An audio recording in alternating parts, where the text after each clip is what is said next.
Hello বন্ধুরা, শুভ সকাল। আজকে যাচ্ছি ফারাক্কা। একটা ড্রাইভার দাদা আমাদের ভাড়া দিল, মানে কালকে ভাড়া দিয়েছিল।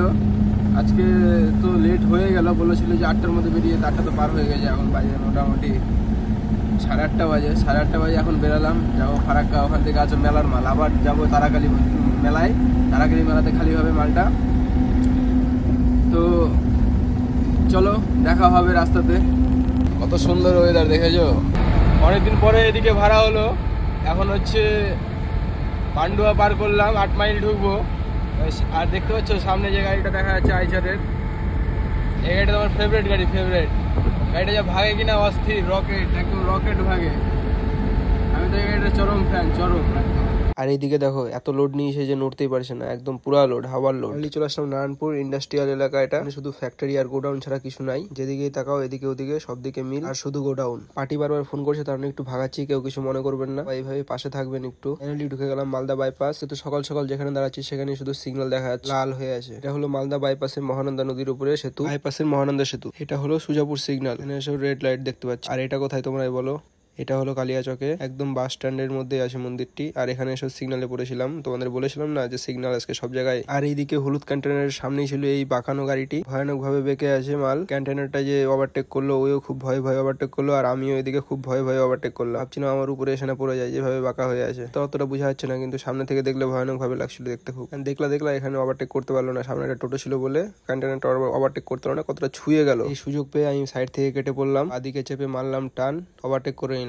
চলে আসলাম 18 মাইল টোল। এই টোলেও আমাদের ছোট গাড়ি 200 টাকা লাগে, কি বলবো। আর এটা হলো সেই ফারাক্কার নতুন বাইপাস, একদিনের মধ্যে চালু হয়ে যাবে, কমপ্লিট প্রায় হয়ে গেছে। ঢুকে গেলাম ফারাক্কা। ঢুকেই দেখতে পাচ্ছি চরম রাস্তা খারাপ। আমার মনে হয় না এই রাস্তা ঠিক হবে সাইডের বাইপাসের জন্য।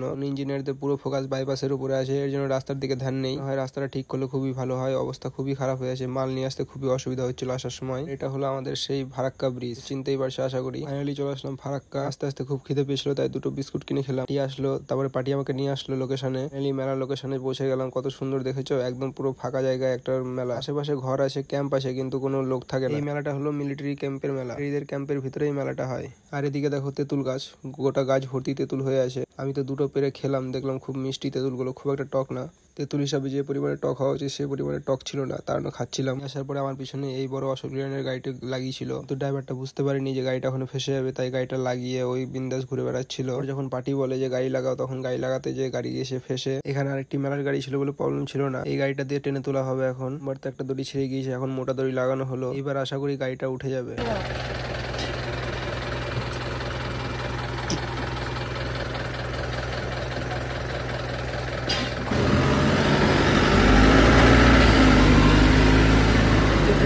ফাইনালি অনেক টানা হিসেবের পর উঠে গেল গাড়ি, বেশি কষ্ট হলো না। আর এইদিকে আমাদের গাড়িও লোড হয়ে গেছে, আমরাও এখন বেরাবো। আর এইদিকে দেখো ওই যে দূরে ফারাক্কা ব্রিজ দেখা যাচ্ছে, বুঝতে পারছি আমরা কোথায় এসেছিলাম। এখানে এসে একটা ঘটনা ঘটেছে কি, এখানে চেকপোস্টে দাঁড়িয়েছিলাম আর এখানে একটা মেয়ে সুইসাইড করার চেষ্টা করছিল বলে এখানকার বিএসএফটি চলে গেল মেয়েটিকে বাঁচাতে। আমি পোস্ট নিয়ে হালকা করে ভিডিও করছিলাম। আর এই হচ্ছে সেই চেকপোস্ট, আর আমার গাড়ি দাঁড়িয়ে আছে, কিন্তু সময় ভিডিও করতে পারিনি, তাড়াহুড়া ছিল, তাই যাওয়ার সময় দেখাচ্ছি। দেখো কত জল যাচ্ছে দিক দিয়ে, চরম স্পিডে জল যাচ্ছে। এখানে পড়ে গেলে কারো বাঁচার চান্সই নেই। বেরিয়েই চলে আসলাম মালদা বাইপাসের একটু আগে দাঁড়িয়ে হোটেলে খাওয়া দাওয়া করে নিলাম। গাড়ি ছাড়বো, সোজা গাজল যে দাঁড়াবো। চলে আসলাম গাজল, দেখতে পাচ্ছ মাঠ পুরো কাদা হয়ে আছে, আমাদের তারাকালী মেলার মাঠ। আর ওই দেখো আমার গাড়ি দাঁড়িয়ে আছে, আর ওই যে পিছনে তারাকালী মন্দির। ফাইনালি জায়গা পেয়ে গেছি, গাড়ি লাগিয়ে দিলাম, গাড়ি খালি হওয়া চালু হয়ে গেল।